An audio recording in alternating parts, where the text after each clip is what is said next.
Hello students, कैसे हैं आप सब। आई होप जो हमने पहले वीडियोस पढ़े हैं, जो भी आप लोगों ने देखे हैं सारे पहले के वीडियोस, उसमें आप लोगों को अच्छे से क्लियर हुआ होगा कि व्हाट इज सरफेस केमिस्ट्री।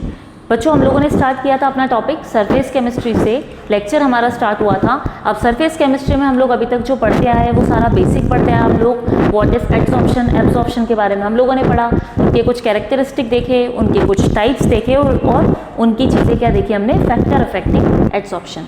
अब ये एडसॉर्प्शन खत्म होने के बाद हम लोगों ने लास्ट वीडियो में स्टार्ट किया था हमारा new topic which is catalyst. Catalyst के बारे में मैंने आप लोगों को पहले ही बताया था, कोई ऐसा सब्सटेंस या ऐसा पदार्थ जो कि क्या करता है, किसी भी अभिक्रिया को पूरा करने में हेल्प करता है। इट मीन्स किसी भी रिएक्शन को कंप्लीट करने में हेल्प करेगा, बट खुद रिएक्शन में इनिशिएट नहीं करता, खुद रिएक्शन में पार्टिसिपेट नहीं करता है। कैटलिस्ट हमने देखा था, एग्जाम्पल्स हम लोगों ने देखे थे कि कैटलिस्ट क्या होता है, ऐसा पदार्थ, ऐसा सब्सटेंस होगा जो कि क्या करेगा, खुद रिएक्शन में पार्टिसिपेट नहीं करेगा लेकिन रिएक्शन को होने में हेल्प करेगा। Is that clear. उसके बाद हम लोगों ने देखा भाई कैटलिस्ट या कैटेलाइसिस प्रोसेस होता है, उसको कैटेलाइसिस कहते हो आप। और जो हमने सब्सटेंस काम में लिया था जो किसी भी रिएक्शन की रेट को बढ़ाता है, उसको हमने कहा था कैटलिस्ट। अब यहाँ पे हम कह रहे थे कि कैटेलाइसिस प्रोसेस जो होता है, कैटेलाइसिस वो दो टाइप का होता है, होमोजीनस होता है, हेट्रोजीनस होता है। उनमें काम आने वाले कैटेलिस्ट को हम कहते हैं homogeneous catalyst and heterogeneous catalyst. Is that clear. बच्चों कंफ्यूज मत होना, यहाँ पे मैं वापस आपको एक बार समझा रही हूँ। कैटेलिस्ट हम लोगों ने देखा ऐसा कोई पदार्थ जो कि किसी भी रिएक्शन की स्पीड को बढ़ाता है, जो रिएक्शन धीरे धीरे चल रही थी उसको इंक्रीज करता है, तेज कर देता है। उसके बाद हम लोगों ने कहा कि कैटेलिस्ट जो होता है उसके दो टाइप होते हैं। कैटेलिस्ट भी दो प्रकार के होंगे, ठीक है। कैटेलिस्ट की बात कर रहे हो आप लोग। कैटेलिस्ट हम लोगों ने कहा था दो प्रकार के होते हैं, एक होता है होमो कैटेलिस्ट, होमोजीनस कैटेलिस्ट, और एक था अपना हेट्रोजीनस कैटेलिस्ट, हेट्रोजीनस कैटेलिस्ट। अब ये क्या थे, टाइप थे कैटेलिस्ट के कि कैटेलिस्ट कितने टाइप का हो सकता है। होमोजीनस कैटेलिस्ट हमने बोला था वो कैटेलिस्ट जिसकी क्या हो, जो कि फेज होता है, अवस्था होती है, वो किससे मिलनी चाहिए, रिएक्टेंट से मिलनी चाहिए। रिएक्टेंट मतलब हम क्या कहते हैं, कोई भी अभिक्रिया होती है, दो चीज़ें वहाँ पे होती है, रिएक्टेंट और प्रोडक्ट। रिएक्टेंट जो होता है वो अगर गैस में है तो आपका कैटेलिस्ट भी गैस स्टेट में होगा, दोनों स्टेट सेम होगी। इसका मतलब आपका कैटेलिस्ट क्या है कि कैटेलिस्ट आपका होमोजीनस कैटेलिस्ट है, ठीक है। जैसे मान लीजिए अपन ने कोई भी अभिक्रिया की, उसके अंदर हमारा एक्वस सॉल्यूशन था, रिएक्टेंट हमारा एक्वस था, तो आपका कैटेलिस्ट भी वहाँ पे एक्वस होगा। ये हम पहले डिस्कस कर चुके हैं। हेट्रोजीनस कैटेलिस्ट में भी हम लोगों ने बताया था कि जहाँ पे फेज डिफरेंट होती है वहाँ पे क्या होता है, वो चीज़ हेट्रोजीनस कैटेलिस्ट कहलाती है। मतलब जहाँ पे रिएक्टेंट और कैटेलिस्ट, रिएक्टेंट से क्या बनता है बच्चों, प्रोडक्ट बनता है। तो रिएक्टेंट का जो आपका स्टेट होगा वो क्या होना चाहिए, अगर मान लीजिए ये लिक्विड है लेकिन कैटेलिस्ट आपका सॉलिड है, इट मीन्स क्या हुआ, ये जो रिएक्शन हुआ वो किस टाइप का हुआ, हेट्रोजीनस हुआ। और इसी चीज़ में अगर अपन बताते हैं रिएक्टेंट से प्रोडक्ट बनता है, तो रिएक्टेंट का अगर अपन कहते हैं कि स्टेट क्या है, लिक्विड है, तो यहाँ पे आपका कैटेलिस्ट जो है वो कैटेलिस्ट की भी क्या होगी, स्टेट लिक्विड ही होगी, या फिर अगर गैस है तो गैस ही होगी। तो इज दैट क्लियर। ये हम लोग पहले भी डिस्कस कर चुके थे, अभी हमने फिर से एक बार देख लिया कि यहाँ पे क्या बात कर रहे हैं हम, होमोजीनस कैटेलिस्ट की बात करते हैं। रिएक्टेंट से प्रोडक्ट बनता है, हमें पता है, क्रियाकारक से उत्पाद बनेगा, रिएक्टेंट से प्रोडक्ट बनेगा। प्रोडक्ट बनने के बाद यहाँ पे जो गैस है, गैस अगर रिएक्टेंट है तो आपका कैटेलिस्ट भी गैस होगा, अगर रिएक्टेंट आपका लिक्विड है तो कैटेलिस्ट भी लिक्विड होगा। ये इनकी जो है फेस है, अवस्था है, वो सेम होगी। लेकिन हम लोगों ने यहाँ पे कहा था हेट्रोजीनस वाले के अंदर क्या होता है, यहाँ पे रिएक्टेंट जो है अगर उसकी हम कहते हैं स्टेट अगर लिक्विड है तो कैटेलिस्ट जो होगा वो सॉलिड होगा। इट मीन्स हमने ये भी डिस्कस किया था हेट्रोजीनस कैटेलिस्ट वाले टाइप में जो कैटेलिस्ट आपका होता है वो हमेशा सॉलिड फॉर्म में होता है, इस वाले में लिक्विड या गैस भी हो सकता है। क्या होता है, कैसे होता है, वो चीज़ हम पहले डिस्कस कर चुके हैं। टाइप हमने देखा था होमोजीनस, हेट्रोजीनस होते हैं, और अगर इनका प्रोसेस होता है, मतलब ये जो रिएक्शन दर्शाते हैं उसको अपन ने क्या बोला था, होमोजीनस कैटेलाइसिस। बच्चों याद है ये चीज़, हम लोगों ने दो चीज़ें की थी यहाँ पे, कैटेलिस्ट के दो type, homogeneous catalyst, heterogeneous catalyst. और जो हम लोगों ने कहा था जो प्रोसेस होता है उसको अपन क्या बोलते हैं, होमोजीनस कैटेलाइसिस। होमोजीनस कैटेलिस्ट वो हुआ जिसमें रिएक्टेंट और कैटेलिस्ट की अवस्था फेज सेम होती है, और इसके प्रोसेस को जब ये रिएक्शन हो रहा है कंप्लीट, तो इस प्रोसेस को हम क्या कहते हैं, होमोजीनस कैटेलाइसिस। और हेट्रोजीनस वाला यही रिएक्शन जिसमें रिएक्टेंट और कैटेलिस्ट की जो फेज है वो क्या है, डिफरेंट है, तो इस चीज़ को हमने क्या कहा था, हेट्रोजीनस कैटेलाइसिस। कंफ्यूज मत होना बच्चों, इसको अच्छे से समझ लेना सब लोग। होमोजीनस और हेट्रोजीनस कैटालाइसिस की हम बात कर रहे हैं। हमने कहा कैटालिस्ट के दो टाइप, होमो हेट्रो, होमो में सेम फेस, हेट्रो में डिफरेंट फेस। फिर हमने कहा ये जो पूरा प्रोसेस है उसको हमने होमोजीनस कैटालाइसिस बोला। यहाँ पे हमने पूरे प्रोसेस को हेट्रोजीनस कैटालाइसिस कहा है। Is that clear? यहाँ तक समझ में आया? उसके बाद हमने डिफरेंशिएट कर लिया था होमो क्या होता है, हेट्रो क्या होता है, होमोजीनस कैटालिस्ट कैसे होते हैं, हेट्रोजीनस कैटालिस्ट क्या होते हैं। फिर उसके बाद हम लोगों ने देख लिए थे कुछ इनके एग्जांपल्स कि भाई किस तरीके से होते हैं, कहाँ पे होमोजीनस कैटालिस्ट काम में आते हैं, कहाँ पे हेट्रोजीनस कैटालिस्ट काम में लिए जाते हैं, क्या क्या उनके कैरेक्टरिस्टिक होते हैं, क्या क्या उनमें पॉइंट होते हैं, वो सब हम लोग लास्ट क्लास में डिस्कस कर चुके थे। आज हम लोग जो स्टार्ट करेंगे वो है general characteristic of catalyst. Catalyst के जनरल कैरेक्टरिस्टिक क्या क्या होते हैं वो अभी हम आज यहाँ पर देखेंगे। अभी तक हम लोगों ने पढ़ लिया व्हाट इज कैटालिस्ट, कैटालिस्ट भाई होता क्या है, रिएक्शंस से देख लिया, हमने कुछ एग्जांपल्स समझ के देख लिया। अब हम जो आज चल रहे हैं यहाँ पे, अब हमारा टॉपिक हम आज स्टार्ट करेंगे यहाँ पे, वो है हमारा general characteristic of catalyst. Catalyst के कुछ जनरल कैरेक्टरिस्टिक देखेंगे। आज जो हम स्टार्ट कर रहे हैं हमारा टॉपिक है बच्चों general characteristic of catalyst. Catalyst के कुछ कैरेक्टरिस्टिक क्या हो सकते हैं। फर्स्ट पॉइंट जो आता है वो कैटालिस्ट का क्या आएगा, फर्स्ट पॉइंट क्या होता है, कैटालिस्ट इज रीजनरेटेड।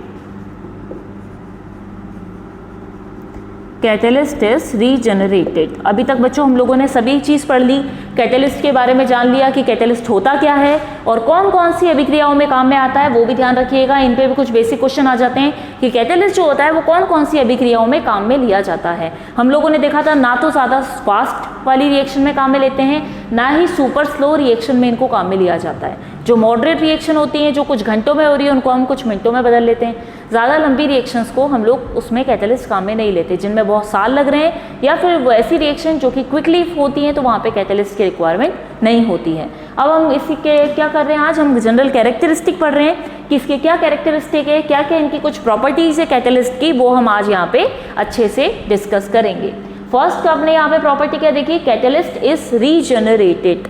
नाम से समझ में आया, यहाँ पे क्या कहा जा रहा है कि कैटालिस्ट जो होता है वो क्या होता है, रीजनरेटेड होता है। इट मीन्स रीजनरेट कर लेता है अपने आप को। कैसे कर लेता है ये देखिए आप, रिएक्टेंट हमारा है यहाँ पे, जब रिएक्टेंट है, रिएक्टेंट क्या करेगा, सबसे पहले किससे मिलेगा, रिएक्टेंट मिला कैटालिस्ट से। कैटालिस्ट से मिलने के बाद उसने क्या बना दिया, एक कॉम्प्लेक्स बना दिया। कॉम्प्लेक्स क्या चीज़ हुई, एक बार ये देख लीजिएगा कैसे हो रहा है। अब यही कॉम्प्लेक्स, इसी कॉम्प्लेक्स की बात कर रहे हैं हम, या हम इसको डायरेक्ट लिख सकते हैं, इधर लिख देती हूँ मैं, इजीली आपको समझ में आएगा। अब यही कॉम्प्लेक्स आपका क्या करेगा, आगे चल के प्रोडक्ट बनाएगा, प्लस आपका कैटालिस्ट अलग हो जाएगा। ये दिख रहा है बच्चों? अब यहाँ पे समझ में आया, इस रिएक्शन के थ्रू समझिएगा। हमने क्या बोला था, हमारा फर्स्ट कैरेक्टरिस्टिक है कि catalyst is regenerated. It means catalyst जो होता है वो अपने आप को क्या कर लेता है, रीजनरेट कर लेता है, मतलब वापस से निकाल लेता है, वापस से बना लेता है। कैसे बनाया इसको समझने के लिए देखिए, रिएक्टेंट आपने लिया, उसके अंदर क्या डाला हमने, कैटालिस्ट डाला। रिएक्टेंट और कैटालिस्ट मिलके एक कॉम्प्लेक्स बना लेते हैं। हम लोग समझते हैं इंटरमीडिएट। हमने देखा है कई अभिक्रियाएं होती है जिनमें क्या होता है, रिएक्शन कंप्लीट होने से पहले एक इंटरमीडिएट बनता है। फॉर एग्जांपल मैं बताती हूँ, यहाँ पे कोई रिएक्शन हो रही है, मान लीजिए AB + CD। ये अपने पास दो रिएक्टेंट हैं, ये दोनों क्या हो गए आपके पास, रिएक्टेंट हो गए बच्चों। उसके बाद थोड़ी देर बाद हम क्या देखेंगे, ये क्या बनाएंगे, प्रोडक्ट बनाएंगे। पर प्रोडक्ट बनने से पहले जो आपको बीच में मिलेगा वो क्या मिलेगा आपको, एक इंटरमीडिएट कंपाउंड। इंटरमीडिएट कंपाउंड, और उसके बाद क्या मिलता है आपको, यहाँ पे प्रोडक्ट मिल जाएगा। ये देखिए AC + BD, ये आपका क्या हो गया, प्रोडक्ट हो गया। क्या चीज़ हुई, रिएक्टेंट आपने यहाँ पे लिया, ये दो रिएक्टेंट थे, इन्होंने आपस में बॉन्ड ब्रेक करके नया कंपाउंड बना दिया। पर नया कंपाउंड जब बना, आपका प्रोडक्ट जो बना, प्रोडक्ट बनने के बाद से पहले और रिएक्टेंट के बाद वाली एक बीच की स्टेट आती है जिसको हम क्या कहते हैं, इंटरमीडिएट स्टेट। Intermediate state.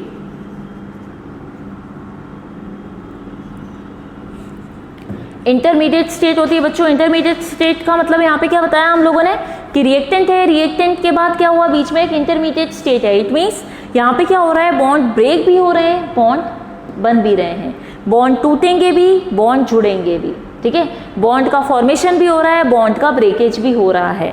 तो ध्यान से देखिए, ए और बी के बीच का बॉन्ड ब्रेक हो रहा है, ए और बी के बीच का बॉन्ड टूटेगा, सी और डी के बीच का बॉन्ड टूटेगा, टूटने के बाद ए से जुड़ेगा सी, बी से जुड़ेगा डी। तो ये देखिए बीच में हम डॉटेड लाइन मतलब क्या बता रहे हैं, इनके बीच में बॉन्ड टूट रहे हैं और इनके बीच में बॉन्ड बनेंगे भी। अब ये इंटरमीडिएट स्टेट आगे चल के हमें क्या दे देती है, प्रोडक्ट दे देती है। ठीक इसी प्रकार से जब हम बात करते हैं कौन सी अभिक्रिया की, जिसके अंदर कैटेलिस्ट काम में ले रहे हो, यहाँ पे क्या है, रिएक्टेंट। रिएक्टेंट के बाद हम यहाँ पे बात करते हैं कैटेलिस्ट। जब रिएक्टेंट से कैटेलिस्ट जुड़ता है तो एक कॉम्प्लेक्स बनता है। कॉम्प्लेक्स क्या है बच्चों, ध्यान रखना, यहाँ पे जैसे यहाँ पे मैंने अभिक्रिया करके आपको एक इंटरमीडिएट बना के बताया, सेम आप समझ लीजिए इंटरमीडिएट वाली स्टेट की तरह ही कॉम्प्लेक्स बनता है, जिसमें कैटेलिस्ट जुड़ जाता है, रिएक्टेंट के साथ कैटेलिस्ट जुड़ता है। अभी तक अपन ने कैटेलिस्ट की बात करी थी, तो कैटेलिस्ट अभी हमने देखा कुछ रिएक्शंस में क्या होता था, रिएक्शन करता था और रिएक्शन करने के बाद बाहर निकल जाता था, ठीक है। रिएक्शन करने के बाद बाहर निकलता है, कैटेलिस्ट रीजनरेटेड होता है। तो यहाँ पे देखिए रिएक्शन हुई, रिएक्टेंट हुआ, रिएक्टेंट के साथ कैटेलिस्ट जुड़ा, कॉम्प्लेक्स बनाया। कॉम्प्लेक्स क्या है, कुछ टाइम तक तो स्टेबल है, लेकिन कुछ टाइम बाद वो क्या करेगा, प्रोडक्ट दे देगा। प्रोडक्ट देने के बाद कैटेलिस्ट खुद ही अलग हो जाएगा। ये चीज़ समझ में आई आपको? इससे क्या पता चल रहा है, कैटेलिस्ट जो है वो रीजनरेटेड है, मतलब वापस से आपको अलग से आपका कैटेलिस्ट एज इट इज मिल चुका है। इसको समझने के लिए हम एक एग्जांपल देख लेते हैं बच्चों। यहाँ पे रिएक्शन देखिए, जैसे सल्फर डाइऑक्साइड से सल्फर ट्राइऑक्साइड का बनना, ठीक है। अब ये देखिए रिएक्शन, SO2 की बात करते हैं हम, सल्फर डाइऑक्साइड गैस फॉर्म में है, उसके साथ 2O2 आके जुड़ रहे हैं, वो भी गैस फॉर्म में है। तो हमें क्या मिल रहा है यहाँ पे, SO3 sulphur trioxide. Sulphur dioxide से सल्फर ट्राइऑक्साइड मिल रहा है उसको, ठीक है। आप ये देखिए यहाँ पे ये गैसेस फॉर्म में है, ये रिएक्शन आपकी हो गई। अब ये रिएक्शन होती है तो इसको रिएक्शन को टाइम लगता है। इस रिएक्शन की स्पीड को बढ़ाने के लिए हम यहाँ पे क्या ऐड करेंगे बच्चों, यहाँ पे हम ऐड करेंगे कैटेलिस्ट। यहाँ पे आपने कैटेलिस्ट डाला, कैटेलिस्ट डालने के बाद कौन सा कैटेलिस्ट हम लेते हैं यहाँ पे, नाइट्रोजन डाइऑक्साइड। नाइट्रोजन डाइऑक्साइड हमने काम में लिया तो हमारे पास क्या मिल गया हमें, 2SO3। अब ये स्लो हो रहा था प्रोसेस, क्योंकि विदाउट कैटेलिस्ट था। कैटेलिस्ट डालते ही प्रोसेस क्या हो गया, फास्ट हो गया। ये तो हो गई कैटेलिस्ट की बात। अब हम यहाँ पे बात करते हैं कि कैसे कैटेलिस्ट जो है अपने आप को रीजनरेट करता है, वो समझ लेते हैं। तो कैटेलिस्ट का रीजनरेशन समझने के लिए हम लोग मैकेनिज्म काम में लेते हैं। मैं यहाँ पे लिख देती हूँ बच्चों, देखिएगा उसी रिएक्शन का मैकेनिज्म किस तरीके से हुआ। मैकेनिज्म समझने के लिए हम रिएक्शन को स्टेप बाय स्टेप समझेंगे। स्टेप फर्स्ट में आप देखिए, आपके पास क्या है, 2SO2 है जो कि क्या है, गैस है। उसके बाद हमने यहाँ पे क्या लिया, 2NO2 ले लिया। अब देखेंगे आप, जैसे यहाँ पे SO2 ने NO2 के साथ रिएक्शन करा तो क्या हो गया, यहाँ पे आपको मिल जाएगा 2SO3, ठीक है, प्लस यहाँ पे क्या मिला आपको, 2NO जो कि गैसेस स्टेट में है। नेक्स्ट स्टेप में क्या होगा, नाइट्रोजन है, 2NO जो गैस में है, उसके साथ आके आपका 2 ऑक्सीजन के मॉलिक्यूल आके जुड़ जाएंगे। जुड़ने के बाद ये सभी गैसेस स्टेट में बच्चों, मैंने नहीं लिखा तो आप लोग समझ जाइएगा। ये देखिए कुछ टाइम बाद क्या होगा, यहाँ पे आपको क्या मिल जाएगा अपना 2NO2 गैसेस स्टेट में। अब ये तो हो गया अपनी रिएक्शन जो स्टेप बाय स्टेप हमने यहाँ पे लिख के बता दी। अब अपन चलते हैं अपने नेक्स्ट वाले पे, प्लस 2O2। ये देखिए बच्चों क्या मिल गया आपको, ये गैसेस स्टेट में आपको मिल गया। ये समझ में आया सभी को, ये चीज़ समझ में आई बच्चों, ये समझ में आ रहा है सभी को, ये चीज़ देखो यहाँ पे, ठीक है।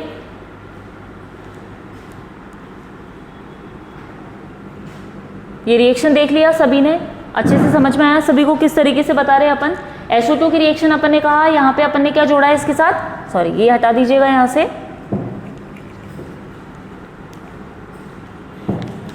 ये देखो, ये देखिए रिएक्शन, अच्छे से देख लो, समझ लो इसको। अभी तक अपन क्या कह रहे थे, कैटेलिस्ट जो होता है वो रीजनरेटेड होता है, कैटेलिस्ट रीजनरेट होता है। यहाँ पे देख सकते हैं रिएक्टेंट ने कैटेलिस्ट के साथ रिएक्शन किया, आपको कॉम्प्लेक्स मिला। कॉम्प्लेक्स जब प्रोडक्ट में कन्वर्ट होगा तो आपका कैटेलिस्ट वापस से अलग हो जाएगा। इसको समझने के लिए हमने एक एग्जांपल लिया, जैसे सल्फर डाइऑक्साइड के ऑक्सीजन के साथ रिएक्शन करवाएंगे तो क्या मिल जाएगा आपको, सल्फर ट्राइऑक्साइड। ये सारे के सारे गैसेस स्टेट में बच्चों, ये क्या हो रहा है, स्लो रिएक्शन चल रही है। लेकिन जैसे ही इस रिएक्शन में हम लोग क्या करते हैं, अपना कैटेलिस्ट जो कि क्या है नाइट्रोजन डाइऑक्साइड NO2 को ले लेते हैं अपन। जैसे ही अपना कैटेलिस्ट हम यहाँ पे काम में लेते हैं वैसे ही हम लोगों को यहाँ पे क्या मिल जाता है, अपना प्रोडक्ट मिल जाता है, जो कि क्या मिलता है, फास्ट मिलता है। ये है आपका रिएक्टेंट, ये है आपका प्रोडक्ट। लेकिन यहाँ पे जो कैटेलिस्ट आपने सी काम में लिया कैटेलिस्ट को, कैटेलिस्ट की वजह से जो रिएक्शन धीरे हो रही थी वो रिएक्शन फास्ट हो गई। अब हम यहाँ पे समझ रहे हैं कि कैटेलिस्ट कैसे अलग हो जाता है, तो आप यहाँ पे देख सकते हैं मैकेनिज्म इसी रिएक्शन का। सल्फर डाइऑक्साइड गैस स्टेट में था, उसने कैटेलिस्ट के साथ, ये आपका है क्या है बच्चों, रिएक्टेंट है, ये आपका कैटेलिस्ट है। रिएक्टेंट ने जब कैटेलिस्ट के साथ रिएक्शन किया तो वो कैटेलिस्ट के साथ कुछ टाइम के लिए क्या हुआ, अटैच हो गया। आप देख सकते हो नाइट्रोजन डाइऑक्साइड का ऑक्सीजन निकला और इसने सल्फर ट्राइऑक्साइड बना दिया, मतलब ये इससे अटैच हो गया और यह यहाँ पे अपना कैटेलिस्ट बचा हुआ है। ये देखिए अब ये कैटेलिस्ट ने वापस ऑक्सीजन के साथ जुड़ा, दूसरे रिएक्टेंट के साथ जुड़ा और अपन को वापस से नाइट्रोजन डाइऑक्साइड मतलब अपना जो कैटेलिस्ट था वो एज इट इज मिल गया।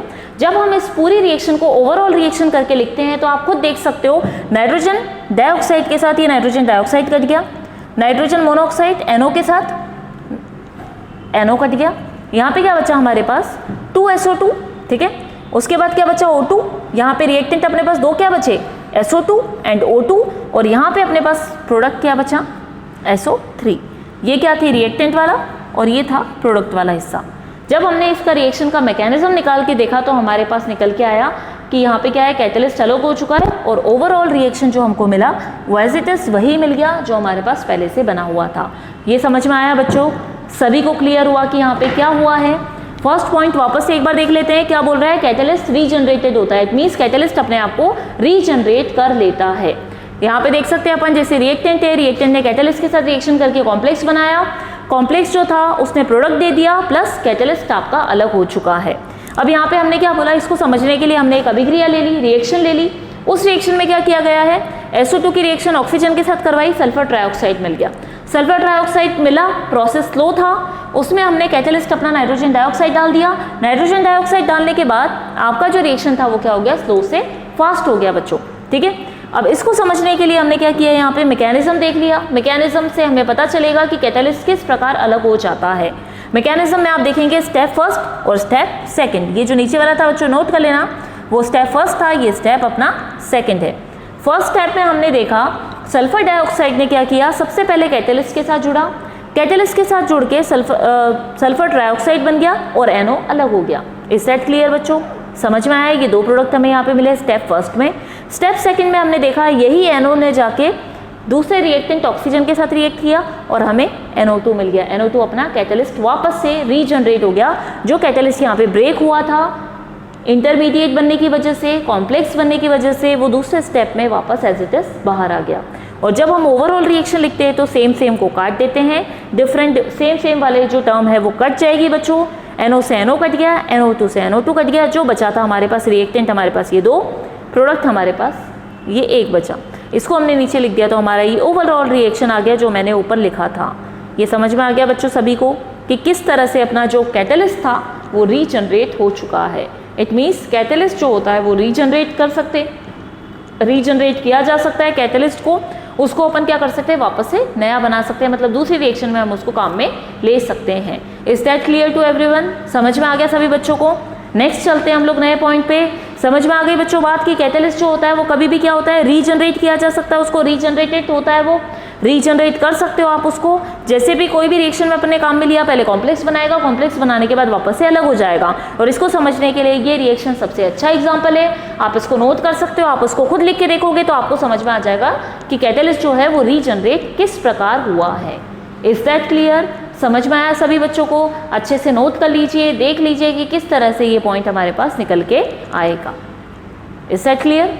आगे चलते हैं, इसको रब कर देते हैं। सेकेंड पॉइंट लिखते हैं हम अपना,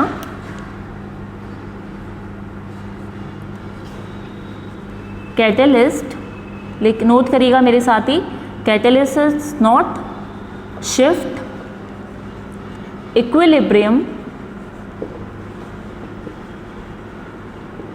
to either side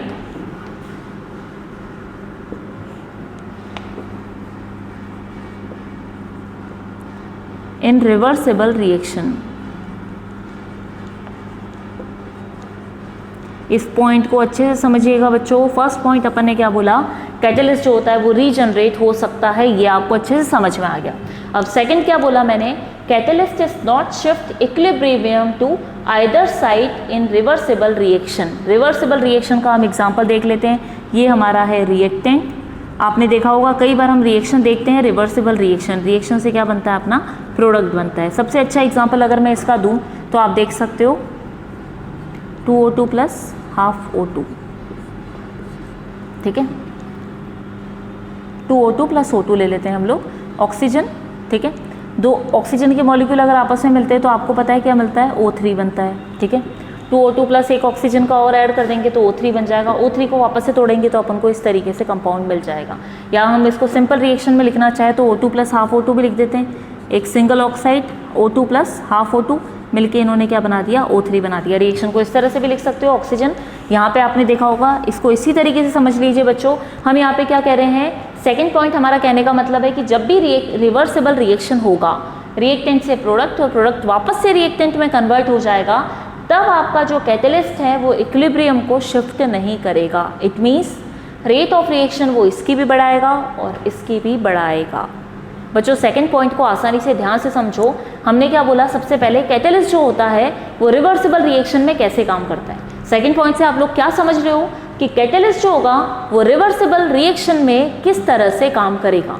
reversible reaction क्या होती है, रिवर्सिबल रिएक्शन जब अपन क्या कहते हैं, रिएक्टेंट से प्रोडक्ट बनता है लेकिन प्रोडक्ट स्टेबल नहीं होता, वो फिर से रिएक्टेंट में कन्वर्ट हो जाता है। इसका सबसे अच्छा एग्जांपल मैंने आपको यहाँ पे लिख के बताया, जैसे ऑक्सीजन और सिंगल ऑक्सीजन हम कहते हैं। जैसे एग्जांपल है ये आपके पास, इसमें देखिए आप ऑक्सीजन और सिंगल ऑक्सीजन मिलके क्या बना रहे हैं, ये ओजोन बना रहे हैं। ओजोन गैस बनती है, लेकिन ओजोन गैस क्या होती है, वो स्टेबल नहीं होता उसका मॉलिक्यूल। कुछ टाइम बाद आप देखोगे वो फिर से सिंगल ऑक्सीजन और O2 मॉलिक्यूल में टूट जाएगा। ये बात समझ में आई सभी बच्चों को। सेकंड पॉइंट को समझने के लिए हमने कहा रिवर्सिबल रिएक्शन में कैटलिस्ट कैसे काम करेगा। रिवर्सिबल रिएक्शन में कैटलिस्ट की वर्किंग देखने के लिए पहले हमें पता होना चाहिए व्हाट इज रिवर्सिबल रिएक्शन। तो रिवर्सिबल रिएक्शन वो रिएक्शन होगा जिसमें रिएक्टेंट से प्रोडक्ट बन जाता है और प्रोडक्ट से वापस रिएक्टेंट बन जाता है। जिसमें प्रोडक्ट स्टेबल नहीं होता तो ये रिएक्शन दोनों डायरेक्शन में चलती है। आपको एरो से समझ में आ गया होगा, डायरेक्शन रिएक्टेंट से प्रोडक्ट की तरफ भी चल रही है और प्रोडक्ट से रिएक्टेंट की तरफ भी रिएक्शन हो रही है। इट मीन्स ये रिवर्सिबल डायरेक्शन में रिएक्शन को फॉरवर्ड करेगा। बच्चों समझ में आई बात, सभी को अच्छे से क्लियर हो गया क्या कहना चाह रही हूँ मैं। रिवर्सिबल रिएक्शन में रिएक्टेंट से प्रोडक्ट बनेगा, प्रोडक्ट से रिएक्टेंट, दोनों रिएक्शन जो है वो क्या होंगी, दोनों डायरेक्शन में कंटिन्यू चलेंगी। मतलब रिएक्शन क्या होती है, दोनों डायरेक्शन में होने लग जाती है। प्रोडक्ट से रिएक्टेंट से प्रोडक्ट बना, प्रोडक्ट से रिएक्टेंट बना। इसका हमने सबसे अच्छा एग्जांपल देख लिया, जैसे ओजोन मॉलिक्यूल का बनना। ओजोन मॉलिक्यूल कब बनता है, जब O2 मॉलिक्यूल और एक सिंगल ऑक्सीजन आके अटैच होके O3 बना देते हैं। सिंगल को हम सीधा नहीं लिख सकते, हाफ O2 के मॉलिक्यूल में लिखेंगे। इट मीन्स एक ऑक्सीजन और यहाँ पे दो ऑक्सीजन मिलके 3 ऑक्सीजन का मॉलिक्यूल ओजोन को बनाती हैं। लेकिन ओजोन अनस्टेबल मॉलिक्यूल है, वो टूट के फिर से सिंगल ऑक्सीजन और O2 मॉलिक्यूल में ऑक्सीजन में टूट जाता है। तो ये आपको समझ में आ गया, रिवर्सिबल रिएक्शन है। अब कैटलिस्ट की क्या वर्किंग होती है, तो हमने यहाँ पे क्या लिखा, catalyst is not shift equilibrium to either side in reversible reaction. It means जो इक्विलिब्रियम है वो कैटलिस्ट की वजह से किसी भी साइड में शिफ्ट नहीं होता। बात समझ में आई बच्चों, ये चीज़ क्लियर है। इसको समझने के लिए सबसे अच्छा एग्जांपल हम लोग लेते हैं, आप लोग गौर करिएगा, इससे आपको और भी अच्छे समझ में आएगा। ये देखिए जैसे आपका स्कूल है, ठीक है बच्चों। स्कूल जाने के लिए आप लोगों के पास क्या है, एक रास्ता है, सीधा रास्ता, ठीक है। ये देखिए बच्चों, स्कूल है, स्कूल के बाद आपका घर यहाँ पे है, ठीक है। ये देखिए, हम कह देते हैं स्कूल पहुँचना है हमें। ये देखिए, ये तो है आपका खुद का होम, ये है आपका अंकल का होम। अंकल बोल सकते हो, कोई भी रिलेटिव बोल सकते हो बच्चों। ये ध्यान रखना है इसको, मैं क्या कहना चाह रही हूँ, ठीक है। चाहे आप ऐसे जाओ, ये देखिए, ये देखिएगा। अब यहाँ पे हम क्या बात कर रहे हैं बच्चों, ठीक है। अब अपन कह रहे हैं यहाँ पे कि ये स्कूल है आपका, स्कूल के बाद आपका यहाँ पे बता दिया घर है। स्कूल से कुछ दूरी पे मान लीजिए आपका घर है और इस दूरी पे आपके अंकल का या कोई भी रिलेटिव का घर है जहाँ से आप आना जाना आपका लगा रहता है। तो मान लेते हैं हम, ये स्कूल है आपका, ये आपका खुद का घर है, या आपके अंकल आंटी बुआ चाची किसी का भी घर हो सकता है जहाँ से आप लोग को स्कूल जो है वो बिल्कुल इक्वल डिस्टेंस पे पड़ता है। अगर मैं कहूँ स्कूल से, अंकल के घर से स्कूल जाने में आपको 10 मिनट लगते हैं, तो आपके घर से भी आपको स्कूल जाने में 10 मिनट लग रहे हैं, मान लेते हैं हम लोग। इसको समझने के लिए बच्चों ध्यान दीजिएगा, मैंने आपको एग्जांपल दिया, जैसे मानते हैं हम कि आपका स्कूल बीच में पड़ता है, बीच रास्ते में, स्कूल से 10 मिनट की दूरी पे आपका घर है, स्कूल से 10 मिनट की दूरी पे आपके अंकल का घर है, किसी भी रिलेटिव का घर है, ठीक है। हम ये मान लेते हैं कि अगर आप अपने घर से चल के स्कूल जाते हैं बच्चों तो आपको 10 मिनट लगते हैं। आप यही चीज़ अपने अंकल के घर से जब आप स्कूल की तरफ जाते हो तब भी आपको 10 मिनट लगते हैं। Is that clear? मतलब ये रिवर्सिबल रिएक्शन की तरह हो गया, जहाँ पे जो भी रेट, ये क्या है, इक्विलिब्रियम जो है, इट मीन्स क्या हो गया, दोनों तरफ शिफ्ट हो गया। इक्विलिब्रियम का मतलब समझ रहे हो कि जितना टाइम रिएक्टेंट से प्रोडक्ट बनने में लगेगा उतना ही प्रोडक्ट से रिएक्टेंट में लगेगा। ये इक्विलिब्रियम है, उसमें कोई भी चेंज नहीं आएगा। It means rate of reaction जैसे चल रही है यहाँ पे वैसे ही दूसरे वाले के लिए भी सेम होगी। ये बात समझ में आई बच्चों? सभी को क्लियर है ये चीज़ मैंने क्या कहा? तो सेम वही एग्जांपल हमने समझा, स्कूल से मान लेते हैं आपका घर और आपके रिलेटिव का घर जो है वो क्या है, इक्वल डिस्टेंस पे है। इट मीन्स घर से स्कूल आने में 10 मिनट, वैसे ही अंकल के घर से भी स्कूल आने में आपको 10 मिनट लग रहे हैं। तो ये हम इसका एग्जांपल रिवर्सिबल रिएक्शन की तरह बता रहे हैं। अब आप खुद बताइए, खुद आप चल के आ रहे हो पैदल चल के, तो यहाँ पे कोई ऐसा तो है नहीं कि भाई किसी से जल्दी घर आ जाएगा कि क्या, घूम के जाना पड़ रहा है क्योंकि आपको पैदल जाना पड़ रहा है। अब मान लेते हैं बीच में एक ऐसी सड़क है, ऐसा पुल है जिसमें से क्या कर सकते हो आप चाहो तो गाड़ी के थ्रू आसानी से जा सकते हो। अब जो गाड़ी आपके पास है, एक्टिवा हुई, स्कूटी हुई, चाहे कार से जाओ, कैसे भी जाओ बच्चों, अगर आप गाड़ी से या स्कूटी से जाते हो, पैदल चल के जाना है तो आपको पैदल घूम के जाना पड़ता है। और यही चीज़ अगर आप गाड़ी से जाते हो तो गाड़ी से सीधा पहुँचते हो, जो कि आप 2 मिनट में पहुँच सकते हो। 2 मिनट में आप अपने घर से या अंकल के घर से सीधा स्कूल पहुँच जाते हो। लेकिन किसकी मदद से? स्कूटी की मदद से। एक्टिवा लिख देती हूँ मैं बच्चों एग्जाम्पल के लिए, समझने के लिए हम लोग लिख रहे हैं यहाँ पे। एक्टिवा की मदद से आप 2 मिनट में वहाँ पहुँचो। तो एक्टिवा आपके लिए क्या है? कैटलिस्ट है बच्चों, ध्यान रखिएगा। एक्टिवा आपके लिए क्या है? कैटलिस्ट है। अब अगर अपन यही रिएक्टेंट और प्रोडक्ट की बात कर रहे हैं तो यहाँ पे जब हम कैटलिस्ट काम में लेते हैं तो ये कैटलिस्ट क्या करता है? रेट ऑफ रिएक्शन को इंक्रीज करता है, लेकिन इक्विलिब्रियम सेम रहेगा। जितना रेट ऑफ रिएक्शन यहाँ पे लग रहा था उतना ही रेट ऑफ रिएक्शन वापस से दूसरी डायरेक्शन में भी सेम होगा। बात समझ में आई? हमने कहा रिएक्टेंट से प्रोडक्ट, प्रोडक्ट से रिएक्टेंट बनता है, मतलब ये रिएक्शन क्या है? रिवर्सिबल रिएक्शन कहलाती है। रिवर्सिबल रिएक्शन में इक्विलिब्रियम जो है आपका वो कहीं पर भी शिफ्ट नहीं करता कैटलिस्ट। इक्विलिब्रियम को ऐसा ही रहना देगा। कैटलिस्ट की वजह से इक्विलिब्रियम कहीं पर भी शिफ्ट नहीं होगा। अगर वो रेट ऑफ रिएक्शन बढ़ा रहा है, मतलब रिएक्टेंट से प्रोडक्ट की स्पीड बढ़ा रहा है, तो प्रोडक्ट से रिएक्टेंट की स्पीड भी उसी सेम गति से बढ़ेगी। ये बात बच्चों ध्यान से समझना। मैं वापस से एक एग्जांपल वापस से ले रही हूँ, यही वाला अपना स्कूल है। स्कूल से घर आपका 10 मिनट की दूरी पे है, अंकल का घर भी आपका 10 मिनट की दूरी पर है। Is that clear? यहाँ पे अगर आप एक्टिवा से जाते हो, चाहे अपने घर से जाओ चाहे अंकल के घर से जाओ, 2 मिनट में स्कूल पहुँच जाते हो। तो आपने देखा कि यहाँ पे आपका कैटलिस्ट, आप खुद जा रहे थे, पैदल जा रहे थे, टाइम लग रहा था, इसका मतलब वो रिएक्शन क्या थी? स्लो रिएक्शन थी। रिएक्शन की स्पीड को बढ़ाने के लिए हमने कैटलिस्ट काम में लिया। कैटलिस्ट क्या हो गया आपका यहाँ पे एग्जांपल? एक्टिवा, जो कि आपको क्या करेगी? जल्दी पहुँचाने का काम करेगी। ये बात समझ में आ रही है? अपने घर से 10 मिनट तक चल के जा रहे हो, इसका मतलब रिएक्शन तो कर रहे हो, घर से वहाँ तक पहुँचे, ये रिएक्शन हो गया आपका। लेकिन अगर यही चीज़ में अगर कैटलिस्ट आपको मिल जाए तो रिएक्शन की स्पीड बढ़ाता है। ठीक इसी तरीके से आपकी स्पीड बढ़ाने का काम यहाँ पे किसने किया? एक्टिवा ने किया। इट मीन्स एक्टिवा यहाँ पे क्या हो गई? एज अ कैटलिस्ट वर्क कर रही है। तो आप खुद देख सकते हो घर से स्कूल आने पे, क्योंकि स्कूल क्या है? स्कूल आपका घर से और आपके अंकल के घर से इक्वल डिस्टेंस पे है। अगर हम इसको मान लेते हैं कि ये कितना है? 2 किलोमीटर है, तो यहाँ से भी ये कितना दूरी पे होगा? 2 किलोमीटर की दूरी पर ही होगा। बात समझ में आई बच्चों? मान रहे हैं हम यहाँ पे कोई ये जो है डेटा फिक्स नहीं है, ये सिर्फ अपन अपने अंदर से अज्यूम कर रहे हैं, सोच रहे हैं कि ये किस तरीके से होगा। स्कूल से आपका घर 2 किलोमीटर, स्कूल से अंकल का घर भी 2 किलोमीटर की दूरी पर है, मतलब डिस्टेंस तो सेम हो गया। तो वही 10 मिनट लग रहे हैं पैदल आने में, यहाँ से भी 10 मिनट लग रहे हैं पैदल आने में। लेकिन अगर आपको एक्टिवा कैटलिस्ट आपको मिल जाता है तो कैटलिस्ट के थ्रू, अपनी एक्टिवा गाड़ी के थ्रू आप कितनी देर में आ जाओगे? 2 मिनट में यहाँ पहुँचोगे। सेम यहीं से 2 मिनट में पहुँचोगे। तो आप मुझे बताओ, क्या एक्टिवा आ जाने से रास्ते में डिफरेंस हुआ? क्या आपका घर पास आ गया या अंकल का घर स्कूल से पास आ गया? ऐसा कुछ हुआ है? नहीं हुआ। समझ में आई बात मेरी? वापस से देखिए मैं क्या पूछ रही हूँ आप लोगों से। मैंने कहा आपको अगर कैटलिस्ट या एक्टिवा आपको मिल गई तो क्या एक्टिवा के आ जाने से आपका डिस्टेंस कम हुआ या ज़्यादा हुआ? शिफ्ट हुआ? या आपका घर पास आ गया या अंकल का घर दूर चला गया? ऐसा कुछ हुआ? नहीं हुआ ना बच्चों, क्योंकि अंकल घर जो है वो तो फिक्स है, स्कूल भी आपका फिक्स है। जो आपका वे है, जो रास्ता है, जो टाइमिंग है, वो आपका कम हो रहा है। कम क्यों हो रहा है? क्योंकि कैटलिस्ट आपने वहाँ पे काम में ले लिया। It means rate of reaction, आपकी स्पीड बढ़ गई। यहाँ पे हमने कहा रेट ऑफ रिएक्शन बढ़ गई, रेट ऑफ रिएक्शन बढ़ गई, लेकिन इक्विलिब्रियम तो सेम ही है, इक्विलिब्रियम तो बदलेगा नहीं। जो यहीं पे हमने क्या चीज़ बोली है, यही पॉइंट कहा है कि कैटलिस्ट जब आता है तो इक्विलिब्रियम को वो किसी भी साइड पे, आइदर साइड पे रिएक्शन के शिफ्ट नहीं करता है। बात समझ में आई बच्चों? अगर कैटलिस्ट भी काम में ले रहे हो, स्पीड बढ़ा देगा लेकिन स्पीड इक्वली बढ़ाएगा। जैसे रिएक्टेंट से प्रोडक्ट बनने में पहले 10 मिनट लग रहे थे, अब 2 मिनट लग रहे हैं, तो प्रोडक्ट से रिएक्टेंट बनने में भी उतना ही समय लगेगा, वो 2 मिनट ही लगेंगे। ऐसा नहीं है कि यहाँ पे 8 मिनट, यहाँ पे 2 मिनट लगे। बात समझ में आई? तो जो इक्विलिब्रियम स्टैब्लिश है कि जितना टाइम रिएक्टेंट से प्रोडक्ट बनने में लग रहा है और जितना प्रोडक्ट से रिएक्टेंट बनने में लग रहा है वो आपका इक्वल रहेगा। कैटलिस्ट आने पे वो बढ़ जाएगा लेकिन वो भी इक्वली बढ़ेगा। ऐसा नहीं हुआ कि रिएक्टेंट का बढ़ गया, प्रोडक्ट का रह गया, या प्रोडक्ट का रह गया और रिएक्टेंट का कम ज़्यादा हो गया और प्रोडक्ट का नहीं हो पाया, या प्रोडक्ट का हो गया तो रिएक्टेंट का टाइम कम ज़्यादा नहीं हुआ। Is that clear? अगर आप अपन वापस से बताते हैं, ए से बी बन रहा है तो ए से बी बनने में बिना कैटलिस्ट के आपको 10 मिनट लग रहे थे। ए क्या है? रिएक्टेंट, बी क्या है? प्रोडक्ट। अब यही रिएक्शन अगर उल्टी हो जाए, बी से वापस ए बनने लग जाए तो वापस से आपका क्या है? नॉर्मल रिएक्शन हो रही है, इसमें भी आपको क्या लग रही है? 10 मिनट लग रही है।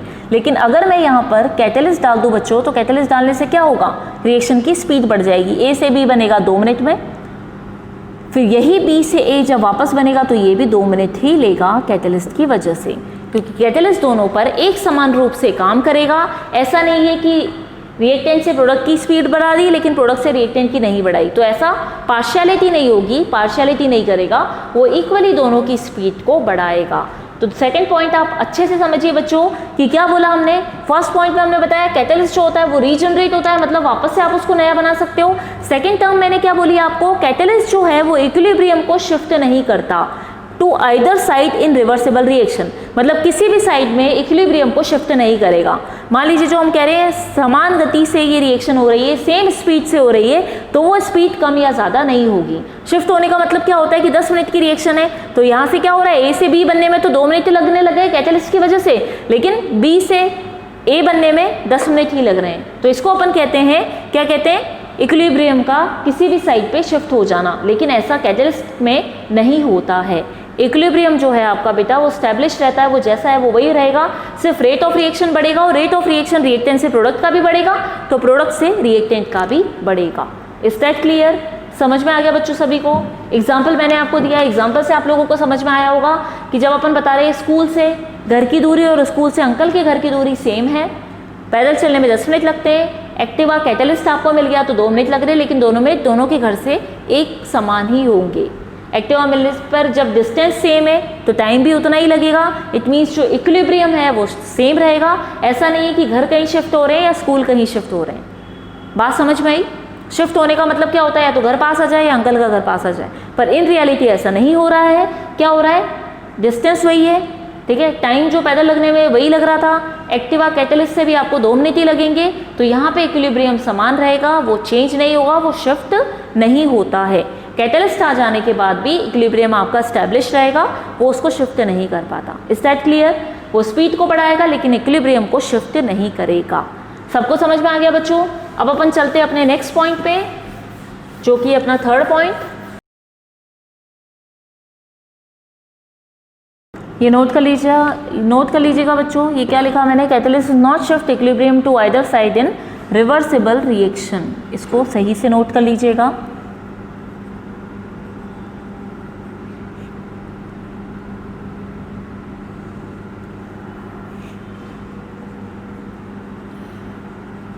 अब अपन चलते हैं अपने थर्ड पॉइंट पे, जो कि है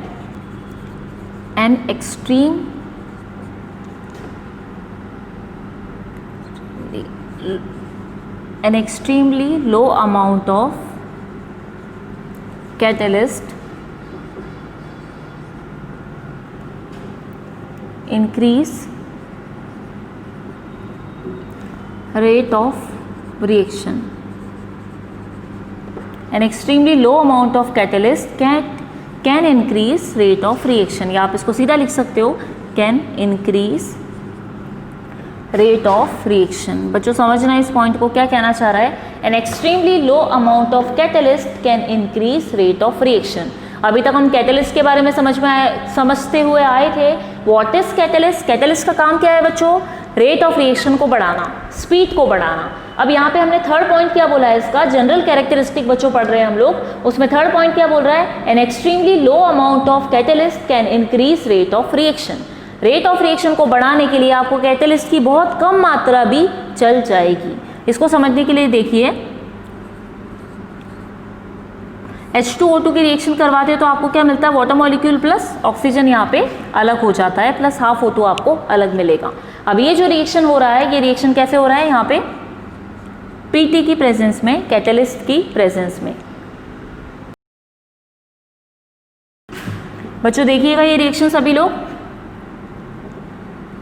ये देखिए, या तो आपको ऐसे भी लिख सकते हो, इसको 2 मोल लिख सकते हैं, 1 मोल में अपन हाफ ऑक्सीजन बता देंगे। अगर यहाँ पे क्या बता रहे हैं अपन, extremely low amount of catalyst can increase rate of reaction. अब यहाँ पे जो पीटी का अपन बता रहे हैं अमाउंट, आपका जो कैटेलिस्ट है, पीटी क्या है यहाँ पे, कैटेलिस्ट है जिसका अमाउंट जो होता है, कितना अमाउंट हम यहाँ पे लेते हैं, जिसका 10⁻⁸ मोल कैटेलिस्ट हमने काम में लिया है। बच्चों ये पॉइंट ध्यान से समझिएगा, मैं क्या कहना चाह रही हूँ। थर्ड पॉइंट में क्या बता रहा है, an extremely low amount of catalyst can increase rate of reaction. मतलब आपको अगर रेट ऑफ रिएक्शन बढ़ाना है, हम क्या कह रहे हैं, रिएक्शन की रेट हमें इंक्रीज करनी है, रिएक्शन फटाफट करवानी है, तो हमें ज़्यादा अमाउंट में कैटेलिस्ट की रिक्वायरमेंट नहीं है। बहुत छोटा सा, बहुत लिटिल अमाउंट जो है कैटेलिस्ट का, वो भी काफ़ी है किसी रिएक्शन को, स्पीड को बढ़ाने के लिए। फॉर एग्जाम्पल हमने बोला हाइड्रोजन पेरोक्साइड की रिएक्शन करवा रहे हैं, जिसमें वाटर मॉलिक्यूल और ऑक्सीजन में कन्वर्ट कर देंगे। अब आप देख सकते हैं H2O2 की रिएक्शन करवाई हमने किसकी प्रेजेंस में, कैटेलिस्ट पीटी की प्रेजेंस में करवा रहे हैं। पीटी कैटेलिस्ट की प्रेजेंस में प्लेटिनम कैटेलिस्ट को आप काम में लोगे, तो काम में लेने के बाद आपने देखा कैटेलिस्ट जो हमने यहाँ पे काम में लिया, वो कैटेलिस्ट का अमाउंट कितना लिया, 10⁻⁸। मतलब इतना लिटिल अमाउंट आप कैटेलिस्ट का काम में ले रहे हो, और इतना डालने के बाद भी ये रिएक्शन जो है, ये रिएक्शन क्या हो जाएगा, फास्ट हो जाएगा, इंक्रीज हो जाएगा। बात समझ में आई बच्चों। यहाँ पे क्या कह रहे हैं अपन, थर्ड पॉइंट हमारा बता रहा है कि किसी भी रिएक्शन को कंप्लीट होने के लिए कैटेलिस्ट की रिक्वायरमेंट होती है। कैटेलिस्ट हमने यहाँ पे कहा कि अगर हम सबसे कम, बहुत मिनिमम मात्रा हम कैटेलिस्ट की लेते हैं, मिनिमम अमाउंट लेते हैं कैटेलिस्ट का, तो भी आप क्या कर सकते हो, अपना रेट ऑफ रिएक्शन को इंक्रीज कर सकते हो। जैसे हमने हाइड्रोजन पेरोक्साइड की रिएक्शन देखी, इसमें प्लेटिनम कैटेलिस्ट काम में लिया, वाटर मॉलिक्यूल मिला, ऑक्सीजन मिल गया। लेकिन यहाँ पे जब हमने देखा कि हमने कितना अमाउंट काम में लिया प्लेटिनम का, तो आप देख सकते हो कैटेलिस्ट जिसका अमाउंट अपन ने कितना लिया है, 10⁻⁸ मोल। अब देख सकते हो 10⁻⁸ मतलब कितना लिटिल अमाउंट होगा, वो हमने मॉलिक्यूल का, प्लेटिनम का काम में लिया। इतना मोल हमने जब कैटेलिस्ट का ले लिया, तो उसके बाद भी हमारा रिएक्शन कंप्लीट हो गया। इट मीन्स हमें ज़्यादा अमाउंट कैटेलिस्ट का नहीं चाहिए अपनी रिएक्शन को कंप्लीट करने के लिए। अगर हमारे पास बहुत कम अमाउंट होता है, उसके बाद भी हम कैटेलिस्ट को काम में ले सकते हैं। इसमें अच्छा एग्जाम्पल होता है, जैसे एंजाइम होता है कैटेलाइज। अभी एंजाइम के बारे में हम लोग आगे पढ़ेंगे क्लासेस में। एंजाइम कैटेलाइसिस होता है, वो भी कई 1000 मॉलिक्यूल के लिए रिएक्शन करवाने के लिए एक ही मोल, एक ही हम कहते हैं, एक ही कहोगे एंजाइम कैटेलाइज। ठीक है, मैंने आपको क्या बताया, बायोलॉजिकल एंजाइम, आपने नाम सुना होगा। व्हाट इज एंजाइम, तो पहले एंजाइम समझते हैं, ये हम लोग अभी नेक्स्ट क्लास में समझेंगे बच्चों। एक्चुअली एंजाइम जो होते हैं, जो हमारी बॉडी के अंदर पाए जाते हैं, लिविंग ऑर्गेनिज्म में पाए जाते हैं, वो भी एज अ कैटेलिस्ट काम करते हैं। वो किसी भी रिएक्शन को बढ़ाने का काम करते हैं। खाना होता है हमारे पेट में, उसको पचाने के लिए क्या चाहिए होता है बच्चों, कैटेलिस्ट चाहिए होता है। अब देखते हो अपन खाना खाते हैं, खाना पचता है, छोटे छोटे मॉलिक्यूल में डिस्ट्रीब्यूट होता है। ये बायो वाले बच्चे अच्छे समझते हैं, बायो वाले बच्चे पढ़ के आते हैं ये चीज़ को। मैथ्स वाले बच्चों के लिए भी ज़्यादा टफ नहीं है बच्चों, आप लोगों ने 10th क्लास तक पढ़ा होगा। सीधी सी बात है, आप खाना खा रहे हो, खाने को पचाने के लिए आपको क्या चाहिए, कोई ना कोई तो इंग्रेडिएंट चाहिए होंगे, कोई ना कोई तो केमिकल चाहिए होंगे जो आपके खाने को पचाने का काम करेंगे।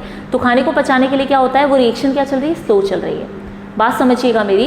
कैटेलिस्ट हम एंजाइम को कैसे बोल पा रहे हैं, आपने खाना खाया, खाना खाने के बाद खाना पचेगा, तो खाना पचने के लिए अगर नॉर्मली पचेगा तो टाइम लग जाएगा, बहुत टाइम लगेगा खाना पचाने के लिए। तो अपनी बॉडी में कुछ ऐसे एंजाइम्स प्रेजेंट होते हैं जो खाने को पचाने का काम करते हैं। अब खाना पचाने का जो काम कर रहे हैं वो क्या हो गए, एंजाइम्स हो गए। इट मीन्स वो क्या कर रहे हैं, रेट ऑफ रिएक्शन इंक्रीज कर रहे हैं। जो खाना पच के छोटे छोटे मोल में टूटेगा, जिससे हमारी बॉडी को एनर्जी मिलेगी। तो वो जो एनर्जी मिलेगी आपकी बॉडी को, उसको मिलने के लिए यहाँ पे क्या है, वो बड़े मोल का, मतलब खाना जो आपने खाया वो क्या है, एक बड़ा मॉलिक्यूल है। उसको तोड़ने के लिए आपको क्या चाहिए होगा, कैटेलिस्ट चाहिए होगा, रिएक्शन चाहिए बच्चों। बड़े मोल को छोटे में तोड़ना है, खाना मतलब बड़ा मॉलिक्यूल है, उसको छोटे में कन्वर्ट करोगे तो क्या होगा, वो टूटेगा छोटे अणुओं में। अब उसको प्रोसेस को होने में, प्रक्रिया होने में, प्रोसेस होने में टाइम लगेगा बच्चों।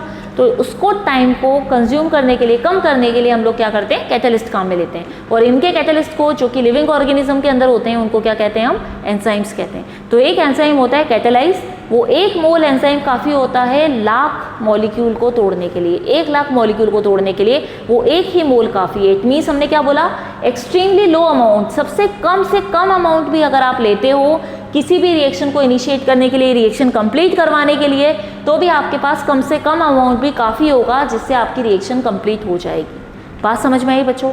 हमने क्या चीज़ कही कि कम से कम अमाउंट भी आप काम में लेते हो तो भी आपका रिएक्शन कंप्लीट हो जाएगा, आपको ज़्यादा मोल की रिक्वायरमेंट नहीं है। तो ये हुआ अपना थर्ड पॉइंट कि an extremely low amount of catalyst can increase rate of reaction. समझ में आ गया बच्चों? पहला समझ में आ गया, कैटलिस्ट को रीजनरेट कर सकते हो आप, उसको जैसे रिएक्शन में हमने लिया वैसे हम बाहर निकाल सकते हैं। सेकेंड हम क्या बोल रहे हैं, कैटलिस्ट जो होता है वो रिवर्सिबल रिएक्शन का इक्वालिटी को शिफ्ट नहीं करता, इधर उधर नहीं खसकाता। जितना टाइम लग रहा है उतना ही टाइम लगेगा, कैटलिस्ट की वजह से कम लगेगा, लेकिन दोनों रिएक्शन में इक्वली टाइम कंज्यूम होगा। उसका ऐसा नहीं है कि एक में ज़्यादा लग रहा है तो दूसरे में कम लगे। रिवर्सिबल रिएक्शन में अपोजिट डायरेक्शन में, दोनों डायरेक्शन में वो क्या करेगा, शिफ्ट जो है, इक्विलिब्रियम जो है उसको शिफ्ट नहीं करेगा, इक्वली रिएक्शन को चलने देगा। थर्ड वाले में हमने क्या कहा, सबसे कम अमाउंट भी अगर आप कैटलिस्ट डालते हो तो भी आपकी रिएक्शन कंप्लीट हो जाएगी, तो भी आपको रिएक्टेंट से प्रोडक्ट मिल जाएगा और वो भी कम से कम समय में मिल जाएगा। ऐसा नहीं कि बहुत सारा कैटलिस्ट आपको चाहिए, कैटलिस्ट की 1 या 2 मोल भी आपको काफ़ी है रिएक्शन को कंप्लीट करवाने के लिए। इज दैट क्लियर बच्चों? समझ में आ गया? अब अपन चलते हैं अपने फोर्थ वाले पॉइंट पे, कैटलिस्ट कैन डिक्रीज। बच्चों नोट करिएगा मेरे साथ साथ, सारी पॉइंट नोट करते चलिएगा आप लोग। Catalyst can decrease activation energy